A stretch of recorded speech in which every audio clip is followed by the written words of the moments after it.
कारण क्यों नहीं बताता कि 4 बजे 4 मिनट के पहले टिकट का ये कीमत था और ठीक 5 मिनट के बाद टिकट 30,000। ये आखिर टिकट के कारण क्या हो?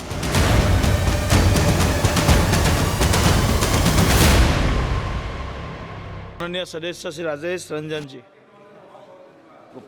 पहले तो मैं माननीय मंत्री जी 130 से 140 एयरपोर्ट, माननीय मंत्री महोदय, मंत्री जी 130 से 140 एयरपोर्ट है सिर्फ आपके पास और 330 मिलियन अमेरिका के पास जनसंख्या है, 5,472 एयरपोर्ट और हमारे बराबर में ही चाइना की जनसंख्या है जहां पर 500 से ऊपर एयरपोर्ट। दूसरी तरफ हमारी इकोनॉमी 80 करोड़ लोगों को आप 5 किलो अनाज देते हैं और लगभग 90-95% लोगों के पास लैपटॉप कंप्यूटर नहीं है, 2 व्हीकल नहीं है और बिलो पॉवर्टी लाइन 92% लोग हैं। आप जहाज को आम आदमी और विभिन्न जगहों पर ले जाना चाहते हैं, लेकिन 41% आपका ही रिपोर्ट है, 41% किराए में वृद्धि होती है। एक, आप ऊपरी सीमा को तय क्यों नहीं करते हैं? आप निचले सीमा को क्यों तय करते हैं? स्लैब निर्धारित आप क्यों नहीं करते हैं? आप इस पर फोकस नहीं करते। एक प्राधिकरण बनाइए जो किसी भी कीमत पर वो निगरानी करे और समय समय पर ऑडिट होना निजी एयरलाइंस का सबसे ज्यादा आवश्यक है। देखिए, निजी एयरलाइंस पूरी हाथी हो चुकी है। वो सभापति महोदय, उसको लगता है कि हम पर कोई अंकुश नहीं है, मैं जो चाहूंगा, जब चाहूंगा, जिस हाल में चाहूंगा, जिस परिस्थिति में चाहूंगा मैं करूंगा, क्योंकि वो सभी बड़े कॉरपोरेट बड़े बड़े लोगों से मुलाकात उसकी होती है। उनको लगता है कि हम पर कभी भी कोई अंकुश नहीं होगा। इसीलिए मेरा बहुत ही क्लियर है इसमें कि जैसे मेरा 2-3 आग्रह इसमें यह है कि आप टिकट को देखिए, हर 4-5 मिनट के बाद जैसे कोई पर्व आता है मेरे यहाँ जितने पर्व हैं, या मजदूर हमारे यहाँ से 3 करोड़ मजदूर बाहर 2.25 करोड़ बाहर काम करने जाते हैं। जब शादी का माहौल होता है तो 33,000, 30,000, 18,000, 20,000, 22,000 की टिकट बिकती है। जब कोई पर्व होता है, दुर्गा पूजा हो, छठ हो या काली का हो, चाहे जिस चीज का रामनवमी हो, तब आप देखिएगा तो आपको मिलेगा भाड़ा बढ़ गया। जब हम कहीं बाहर पर्यटन के लिए जाना चाहेंगे, या इन्हीं के यहाँ विशाखापट्टनम या गोवा या किसी भी पर्यटक स्थल पर हम जाना चाहेंगे, तो 30,000 से कभी भी कम की टिकट नहीं मिलेगी।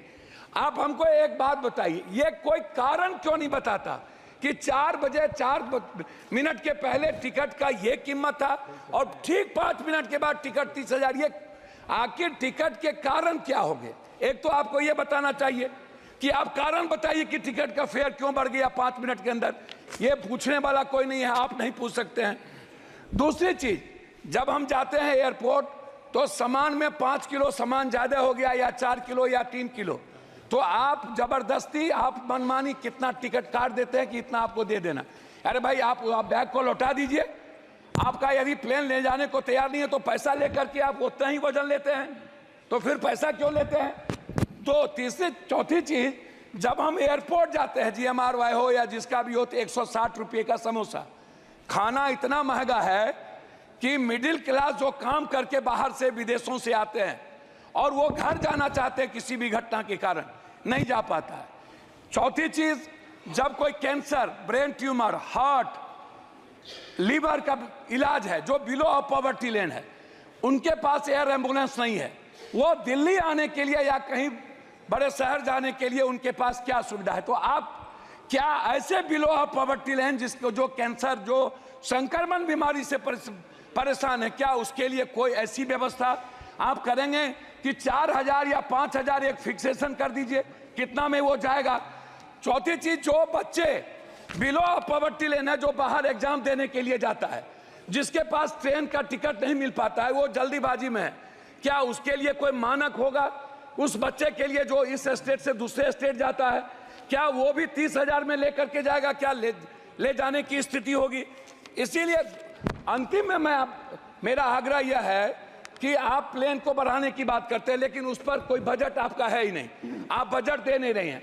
बिहार में जैसे पूर्णिया की बात हमारे मित्र ने भी की, लगातार मेरी बातचीत उस पर मैं आपसे कुछ नहीं कहूँगा। मेरा एक आग्रह है कि पूर्णिया में जैसे आपने एयरफोर्स है, एयरफोर्स का है, वहाँ पर चाइना का वार वहाँ होता था, वहाँ बहुत ही अंडरग्राउंड है, पीएम जाते हैं वहीं रहते हैं, छोटा छोटा प्लेन शुरू भी हुआ था।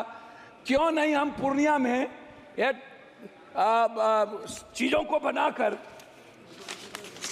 हमारा जो सबसे बड़ी चीज़ है उसमें है कि आप टर्मिनल को बना पूर्णिया को पूरा टर्मिनल तुरंत आप बना के, और जो जमीन यदि आपको कम हो रहा है तो तत्काल बाद में उसको अधिग्रहण करें, टर्मिनल बना करके आप एयरफोर्स पर आप पूर्णिया एयरपोर्ट को चालू करें। दूसरा चीज, पटना इंटरनेशनल एयरपोर्ट की बात लगातार उठ रही है। 10 सालों से, लगभग 7 सालों से पटना एयरपोर्ट बनने, कौन बना रहा है, कौन कंपनी बना रहा है, कब तक वो पूरा होगा या नहीं होगा। दरभंगा की भी यही स्थिति है। दरभंगा हम सबसे ज्यादा रेवेन्यू देते हैं, लेकिन दरभंगा में अभी तक अटल बिहारी वाजपेयी जी के नाम के ने उसको शुरुआत की थी। 2 एयरपोर्ट थे हमारे पास, एक गया, लेकिन गया इंटरनेशनल कहने के लिए है, हम बौद्धिस्ट चीजों को नहीं जोड़ पाते। अंतिम कर रहे हैं। तो अध्यक्ष महोदय, मेरा आपसे है कि पूर्णिया में एक पूर्णिया एयरफोर्स ट्रेनिंग सेंटर, जो बच्चों के लिए, हमारा आग्रह आपसे, एक डिमांड है मेरा कि आप इसको करें। दूसरा चीज, मेरा लास्ट है हुजूर, मैं लास्ट कर रहा हूं। मेरा आपसे इंडिगो, मेरा आग्रह, जो प्लेन दिवालिया हो गया क्या सरकार दिवालिया कोई एयरक्राफ्ट जो है उसके लिए कोई व्यवस्था कर रहे हैं? और जो इंडिगो है या कोई ऐसी प्लेन है, प्लीज आप यू स्टार्ट प्लीज। बढ़िया, आप बोलना चाहते हैं? मैं अध्यक्ष जी बहुत धन्यवाद देना चाहता हूं आपका।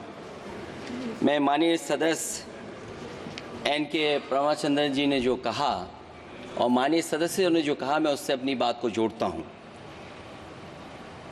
ये बिल जो इंट्रोड्यूस हो रहा है,